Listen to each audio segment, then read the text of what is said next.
하나님 말씀 찾겠습니다. 마가복음 10장 13절로 16절 말씀입니다. 마가복음 10장 13절로 16절까지 우리 함께 합독하겠습니다. 사람들이 예수께서 만져주심을 바라고 어린 아이들을 데리고 오매 제자들이 부짓건을 예수께서 보시고 노하시어 이르시되 어린 아이들이 내게 온 것을 용납하고 금하지 말라. 하나님의 나라가 이런 자의 것이니라. 내가 진실로 너희에게 이르노니 누구든지 하나님의 나라를 어린아이와 같이 받들지 않는 자는 결단코 그곳에 들어가지 못하리라 하시고 그 어린아이들을 안고 그들 위에 안수하시고 축복하시니라. 아멘. 할렐루야. 오늘 말씀은 첫 마음을 항상 기억하라 라는 그런 말씀 제목으로 함께 은혜 나누겠습니다.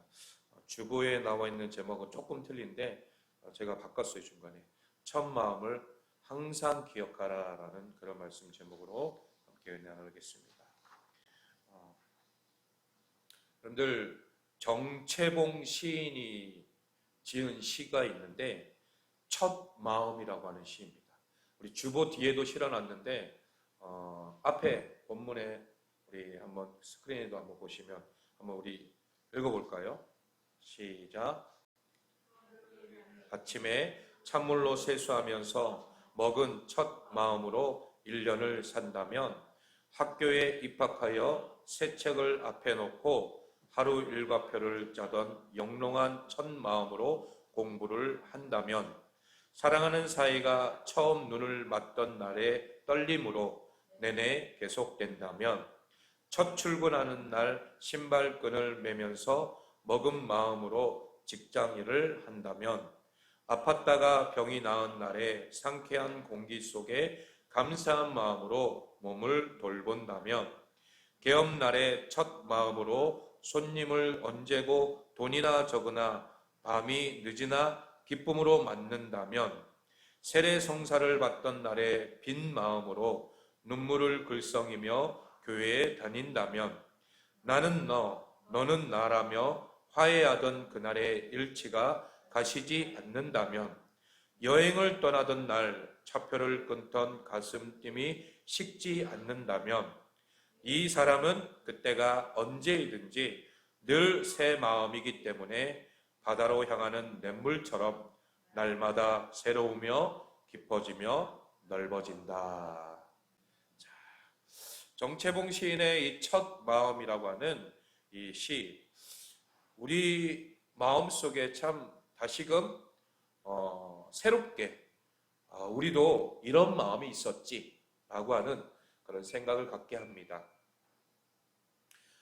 그뿐만이 아니라 우리가 처음 믿음의 감격을 누렸던 그대로의 어떤 매 순간을 살아갈 수만 있다면 이 시의 마지막 문구처럼 우리의 믿음이 날마다 새로워지고 깊어지고 넓어지는 그런 삶을 살게 될 것이라는 그런 생각이 듭니다. 그러나 우리의 현실은 어떻습니까? 여러분들, 우리의 현실은 어떻습니까? 처음 마음 그대로 살아가기보다 처음 마음을 잊고 이제는 다른 마음으로 살아갈 때가 훨씬 더 많다라는 거예요. 오늘 본문에 등장하는 제자들도 마찬가지입니다. 처음 제자들이 예수님께 부름을 받았을 때에 어떤 모습이었습니까? 여러분들, 우리가 잘 알다시피 베드로, 야고보, 요한 그들이 예수님께 처음 부름을 받았을 때 그 모습을 생각해 본다면 모든 것을 버리고 누구를 따랐어요? 주님을 따랐던 것을 보게 되죠. 또 베드로는 이런 고백을 했어요. 누가복음 5장 8절 한번 읽겠습니다. 누가복음 5장 8절 시작.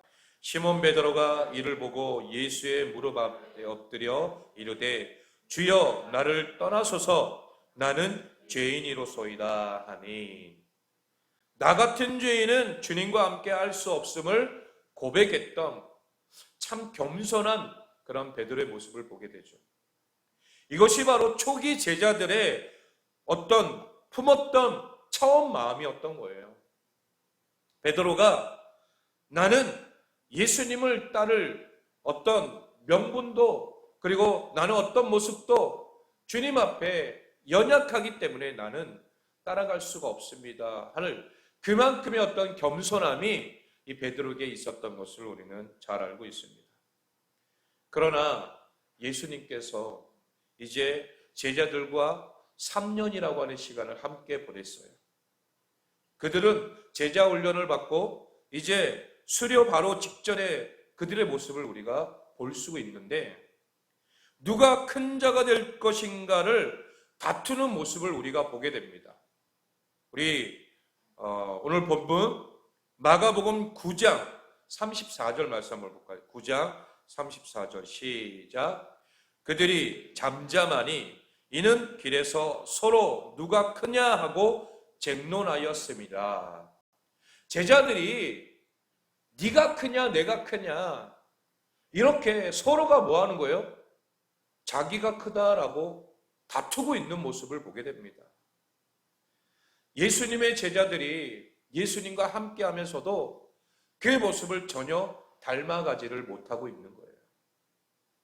나 같은 죄인은 예수님과 함께 할 수 없다고 고백했던 바로 그 제자들이 이 마가복음 9장을 넘어서 이제 10장으로 넘어와서 아이들을 예수님께 데리고 오는 것을 용납하지 못하고 용서하지 못하고 또 꾸짖는 그런 모습을 보게 되는 모습을 우리는 10장에서 보게 됩니다.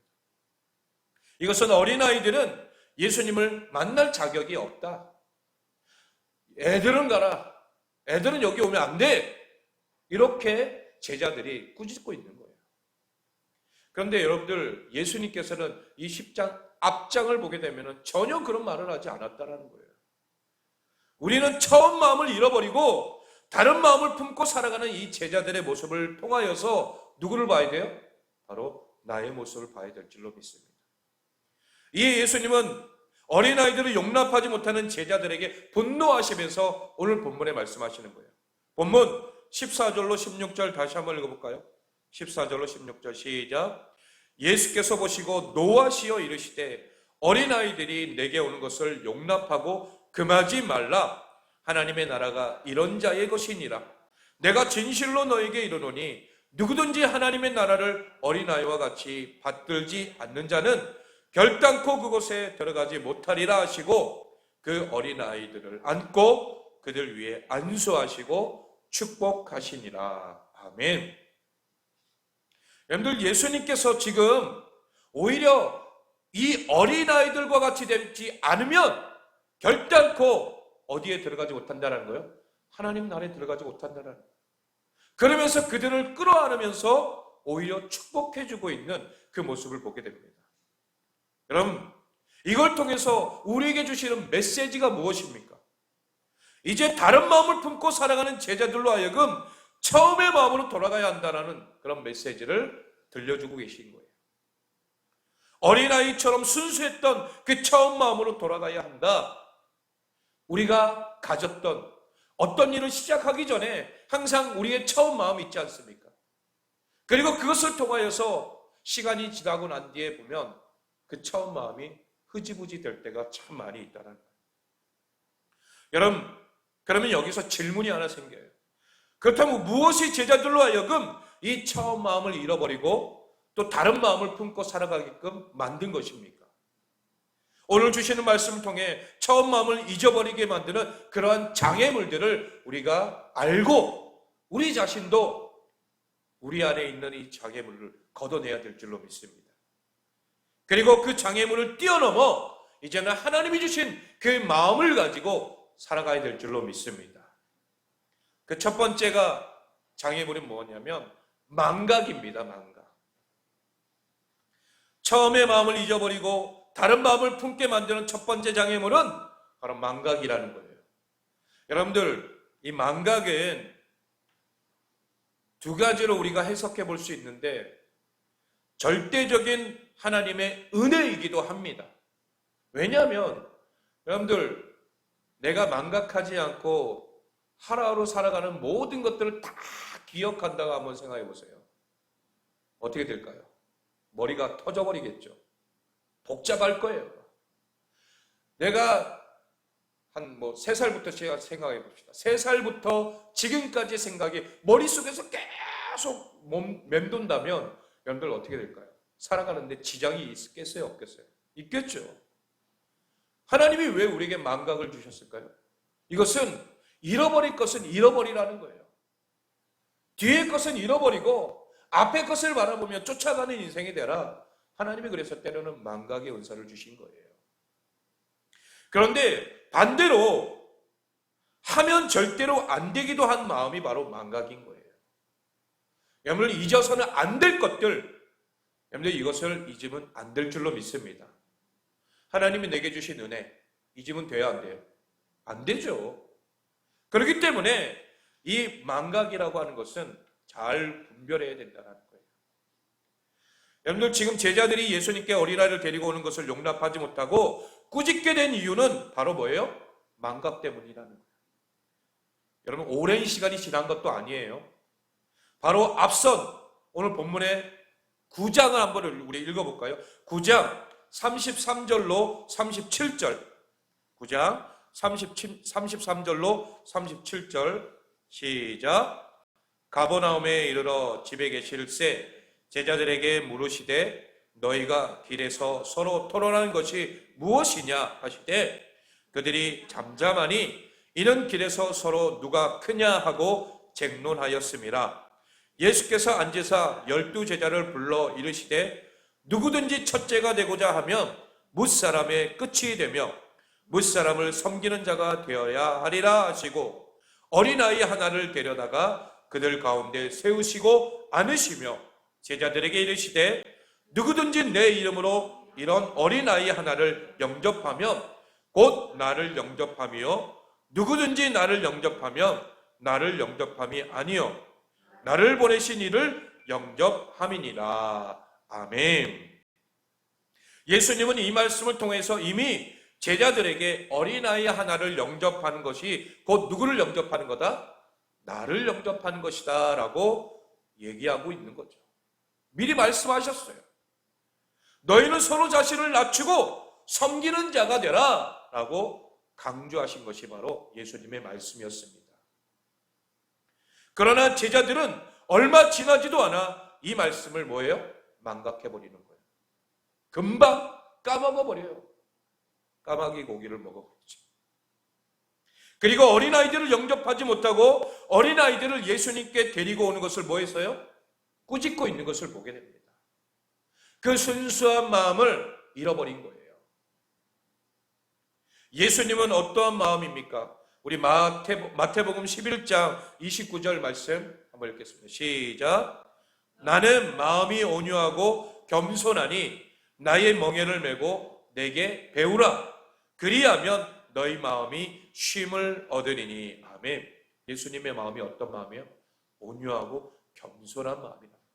그러면서 요한복음 13장 14절로 15절 말씀도 함께 읽겠습니다. 시작. 내가 주와 선생 또는 선생이 되어 너희 발을 씻었으니 너희도 서로 발을 씻어주는 것이 옳으니라. 내가 너희에게 행한 것 같이 너희도 행하게 하려 하여 본을 보였노라. 아멘.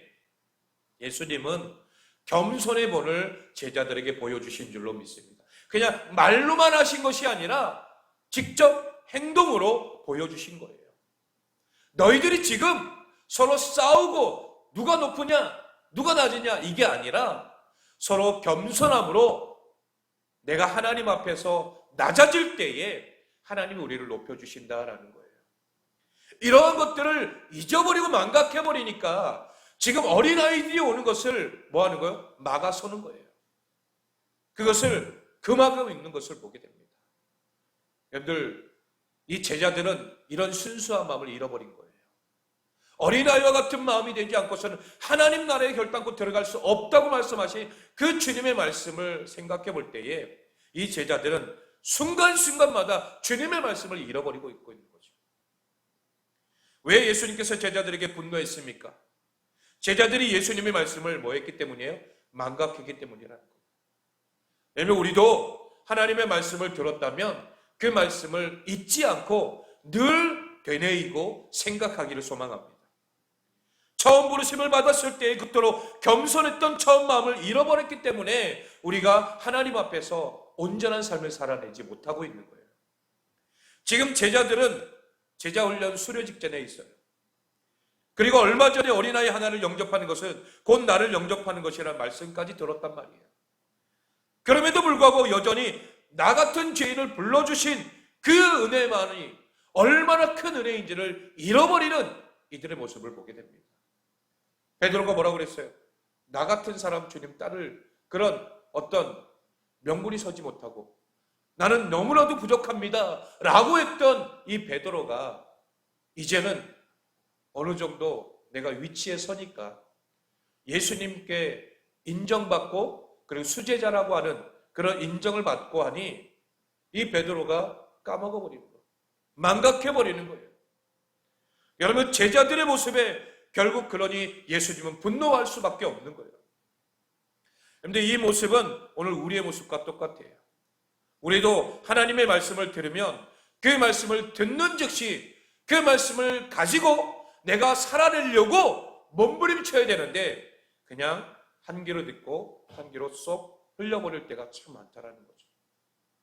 잃어버릴 때가 참 많다라는 거예요. 여러분들 지난주의 말씀 기억합니까? 이걸 봐야죠. 우리가 항상 하나님의 은혜 안에 살면서 말씀을 듣고 있지만은 그 말씀이 계속해서 내 안에서 잃어버릴 때가 참 많다라는 거예요. 우리는 제자들의 모습에서 어떤 모습을 보게 됩니까? 하나님의 말씀을 매 순간 기억하며 살아가지 못한다. 왜 그럴까요? 하나님의 말씀을 대하는 우리의 잘못된 태도 때문이라는 거예요. 하나님의 말씀을 생명처럼 붙들지 못하고 있다는 거예요. 그래서 하나님의 말씀을 주야로 묵상하지 못한다는 거예요. 그래서 하나님의 말씀이 우리의 삶에 뭐하지 못하는 거예요? 연결되지 못하는 거예요. 그리고 언제 어떤 말씀을 접했는지조차 기억하지 못하는 삶을 반복하며 살아갈 때가 많다는 거죠. 하나님께서 내게 주신 말씀을 생명처럼 붙잡고 그 말씀이 내 삶에 연결될 때까지, 그 말씀이 내 삶에 열매 맺을 때까지, 그 말씀 앞에서 내 생각이 항복될 때까지 우리는 말씀을 붙잡고 씨름해야 될 줄로 믿습니다. 계속해서 우리는 씨름해야 돼요. 그래서 말씀이 지배를 받지 못하고 상황과 환경의 지배를 받으며 말씀을 망각하며 살아가는 패턴을 우리가 반복하며 살 때가 참 많다는 거예요. 우리가 처음의 마음으로 돌아가기 위해서는 하나님의 말씀을 망각하지 않기 위해 우리는 꾸준히 말씀을 묵상하는 태도가 우리 안에 있어야 될 줄로 믿습니다. 언제까지요? 언제까지요? 주님 오실 그날까지. 그리고 그 말씀이 내 삶에 연결될 때까지, 그 말씀이 내 생각을 지배할 때까지, 그 말씀이 내 삶에 적용될 때까지, 즉 말씀이 삶의 자체화가 될 때까지. 와, 저 사람 보니까 말씀대로 사는구나, 이런 말이 나와야 된다는 거예요. 여러분들, 그래서 말씀과 실험할 줄 아는 태도가 반드시 필요하다는 거예요. 오늘 들은 말씀을 가지고 우리가 한 주간 살아갈 때에 하나님, 내 안에 이런 잘못된 망각들을 하나님 뽑아내고 하나님이 주신 은혜로 채워주기를 원합니다. 늘 그렇게 씨름하면서 하나님 앞에 살아가야 된다는 거예요. 우리는 쉽게 망각하는 존재라는 것을 놓칠 때가 많다는 거죠. 오늘 주시는 말씀이 큰 감동이 될지라도 이 말씀을 붙잡고 씨름하지 않는다면, 묵상하지 않는다면 결국 그 말씀을 또 망각해버릴 수밖에 없는 거예요. 오늘 주신 이 말씀을 놓치지 않기를 소망합니다. 그래서 늘 내게 주시는 말씀을 묵상하고 말씀을 삶에 적용하고, 그래서 늘 처음 마음 그대로 하나님을 분노하게 하는 삶이 아니라 기쁘시게 하는 그런 삶을 살아낼 수 있는 복된 주의 자녀들이 되기를 소망합니다. 두 번째는 우리를 또한 다른 마음을 품게 만드는 장애물은 익숙함이라. 빙점이라고 하는 소설의 저자인 미우라 아야코가 자신의 수필집에서 이런 이야기를 하고 있어요. 오랫동안 병원에 입원한 적이 있었는데 입원해 있는 동안 문병 오는 지인들로부터 이 선물 받는 일에 자신도 모르게 익숙해졌다라는 거예요. 저도 예전에 다리 다쳤을 때에 병원에 입원한 적이 있었는데 항상 집사님들이나 성도님들이 찾아올 때마다 손에 항상 뭘 들고 와요? 음료라든지 아니면 선물 같은 걸 들고 와요. 만약에 선물을 들고 오지 않을 때는 이렇게 봉투라도 이렇게 해서 몰래 전해주곤 합니다. 그러다 보니까 항상 사람들이 올 때마다 그 사람을 보는 게 아니라 그 사람 이 손으로 자연적으로 눈이 가게 되는 거예요. 뭘 가지고 올까? 이게 바로 뭐예요? 익숙함이라는 거예요. 이 사람도 마찬가지예요. 미우라 아야코도 자신이 오랫동안 병원에 입원해 보니까 뭐예요? 사람들이 나를 찾아올 때마다 병문안 올 때마다 그 사람이 가지고 오는 선물이 무엇일까? 여기에 익숙해져 있다는 거예요. 그래서일까? 어느 날 오랜만에 친구가 병문안을 오는데 아무것도 가져오지 않았다는 거예요. 그래서 물건 대신에 뭘 가져올까? 봉투를 가져왔겠지 생각했는데 봉투도 안 주는 거예요. 그리고 그냥 돌아가 버리는 거죠. 다시 돌아올 줄 알았는데 와요? 안 와요? 안 와요. 안 돌아오는 거예요. 그러면서 속으로 이 친구가 뭐라고 생각했냐면 지독한 구두쇠라고 그렇게 생각했던 거예요. 이게 바로 사람의 마음에 그 익숙함이 오는 잘못된 모습이죠. 결국에는 그때 그 순간 깨달은 것이 자신도 모르는 사이에 거지와 같이 받아먹는 것을 당연하게 생각하고 있는 자신을 발견하고 깜짝 놀랐다는 거예요. 여러분 선물을 받으면서 어느새 선물 받는 일에 익숙해버리고 그것을 당연하게 생각하는 자신을 발견하게 되었다는 거죠. 선물 받는 데 익숙해지지 않도록 조심해야겠다는 생각을 하게 되었다라고 이 사람이 이야기를 하고 있습니다. 그러면서 이런 글을 남겼어요. 은혜에 익숙해진다라는 것은 참으로 무서운 것이다. 은혜에 익숙해진다라는 것은 참으로 무서운 것이다. 그렇습니다. 감사해야 할 은혜에 익숙해지는 것은 그만큼 무서운 것이 없다라는 거예요. 여러분들 은혜는 내가 하나님 앞에 감사해야 할 것인 줄로 믿습니다. 은혜를 받고 또 받고 하다 보면 거기에 익숙해지면 안 된다라는 거예요.